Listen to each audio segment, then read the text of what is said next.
Are you ready for the climb? But the good news is we're not going to do it physically right now. Our climb is a climb in consciousness. We come here, if you know it or not, on Sunday mornings because we want to spiritualize our consciousness, right? We want to get more spiritual in our thoughts, our ideas, our thinking, which creates better actions, behaviors in the world. But when we spiritualize our consciousness, it brings us together with our own unique self. We can find our soul's purpose more easily, and we come together. This journey, and I was thinking in the song, one of my favorite quotes is from Ralph Waldo Emerson, we have to hitch our wagon to a star. And so it can be quite a climb from our little human wagons to that big, bright star. We're surrounded right now. I don't know if you can feel it, but it's right here, right now, for every single one of us. We're surrounded by a universal intelligence and infinite imagination. It's all here right now. It's available. It wants expression through us. It all depends on how open and available we are. When I think of our soul's purpose, I was trying to think what's a good definition of it. And you said the hidden treasure in us, Susan. I love that. It's also our own unique fingerprint of God that's in us. It's our unique gifts that are our divine gifts that we have. And we want to reveal them and discover them, and they're unending. Because remember, our soul, our God essence, is eternal. It doesn't stop when our physical body decides it's done. It doesn't stop there. It keeps going and going because there's more gifts. Let me share a little quote by Hafez, which I've shared before, but I absolutely think it's just cute. Hafez says, there are so many gifts. There are so many gifts still unopened from your birthday. There are so many handcrafted presents that have been sent to you by God. They're still there.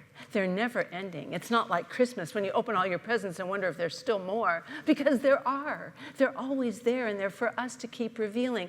We are each an inlet and an outlet to spirit. We have to keep that channel open. And the more open it is, we open it by changing and opening our thoughts and our consciousness. Well, God made everything for love, so we could just start with love. But love, or open ourselves to just more understanding, more acceptance, more willingness, more courage. Just take a virtue, a God quality, and we just need to be open to that. Ernest Holmes says, it's time to think straight,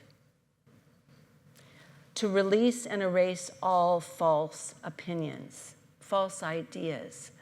And I would say the number one false idea, the false thought we have to let go of, is that we are separate from God, separate from goodness, separate from each other.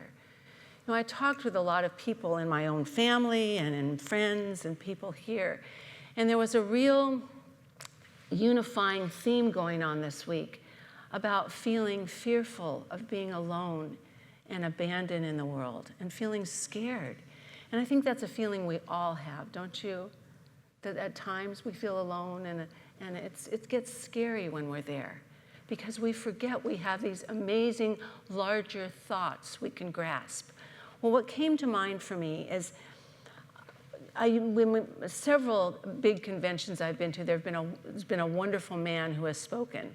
And I'm sorry Judy Wright isn't here today because he's Anglo-Irish, and she's our Irish. And Jim, I know you have claims on that too. But he's such a very nice looking man, and he lives up north in somewhere on the West Coast. But I looked him up, and so many questions were, is he married?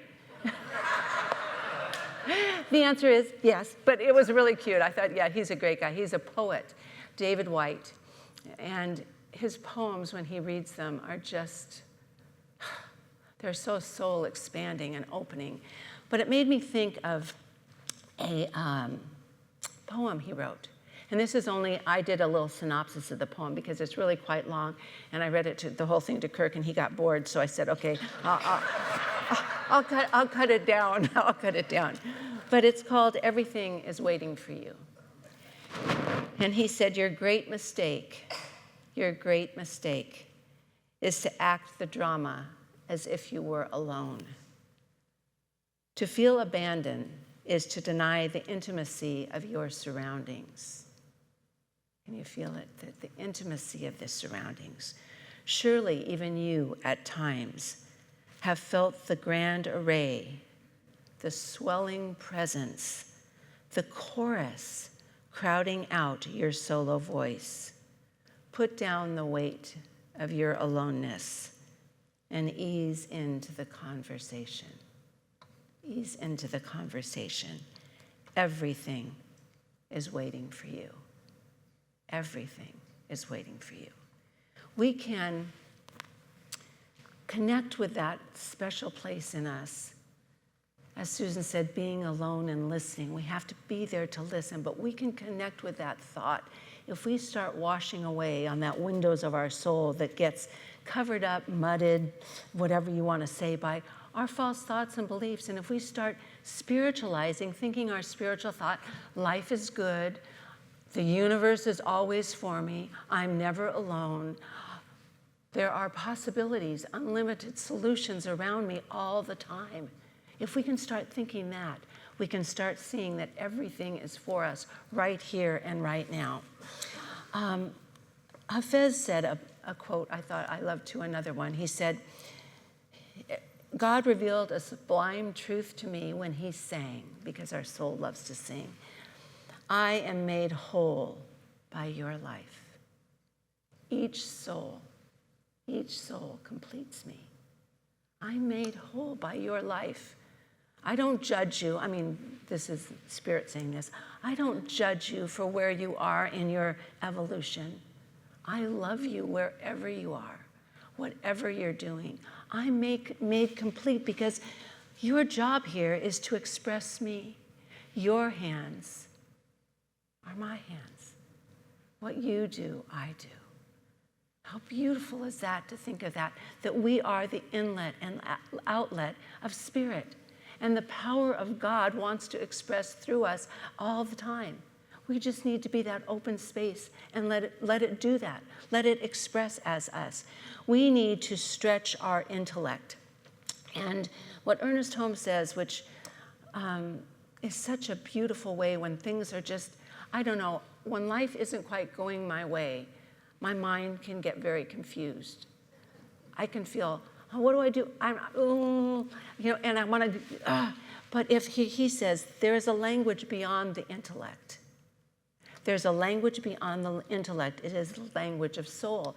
And we've always said that God speaks to the heart, the soul, through the language of feeling.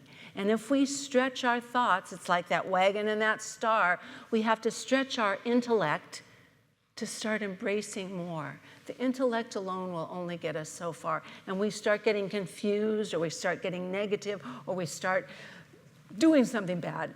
It's because we've given our mind way too much control. Really, we have to balance it out. Balance is so important. We need our inner life that we've developed as we've gone and found that fingerprint that is ours. You know, that little fingerprint, the touch of Spirit on us. We need to connect our inner and outer life. And we need to do that in a way. Rumi said that the only real rest comes when you're alone with God. The only real rest where you can just let go. Let go and trust God. Let God be God as me. We have to let go. So we take time. We talk about this almost every Sunday. Take time to just be in the presence of Spirit. I mean, Jesus talked about the 40 days and 40 nights he'd have to spend alone to regain that, to re-spiritualize his consciousness. And Ernest Holmes said he would meditate and pray for hours to get rebalanced. Gandhi said, I usually meditate for an hour a day, but if I'm really busy, I meditate for 2. You know, we have to take our time to be alone with Spirit, to really connect and let that uniqueness that is only in us be revealed. The answers are there. The love is there. The connection is there. We need to be there and connect to that. But that's not enough. Inspiration, guidance, answers, creativity, goodness, love, willingness, all of that comes when we connect to that place. But if we just do that and nothing more, those beautiful thoughts and ideas and creativity just remain idle thoughts. We have to take what comes to us from our soul's desire and go out and express it and live it. That's our gift. That's the way we can use this spirit in a way that not only affects us, but affects the world. We can do that. So, we have to express that. And next, so I'm going to ask you, can you touch right now the secret longing in your heart of something you really want to do? And not just go to bed and sleep. Something more than that. We need to rest up, that's okay. But what else? What is something right there that you want to express and create or heal? That's part, our soul wants us to heal and wants us to grow and become absolutely. If we don't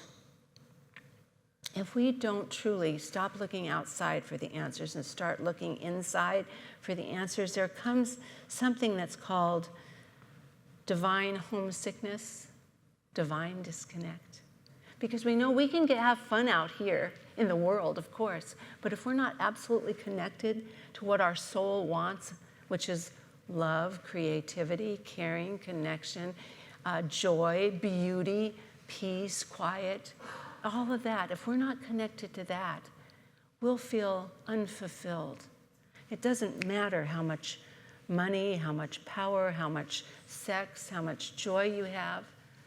Nobody had any response to that. I thought I might get a little, oh, that sounds good. Anyway, I thought I'd get a little rise out of that one, but anyway. You'll remain unfulfilled if you don't connect with that spirit within, for sure.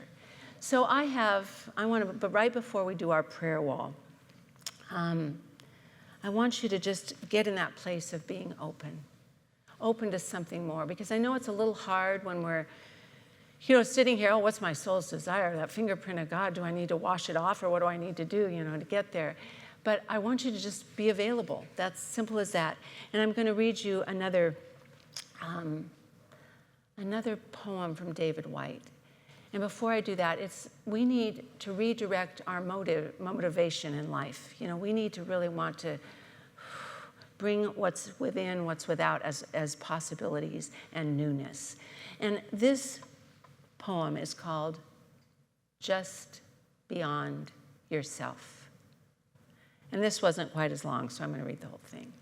But I want to just give you the invitation to step just beyond whatever limited self you might be thinking that's you. And here's the poem. Just beyond yourself is where you need to be.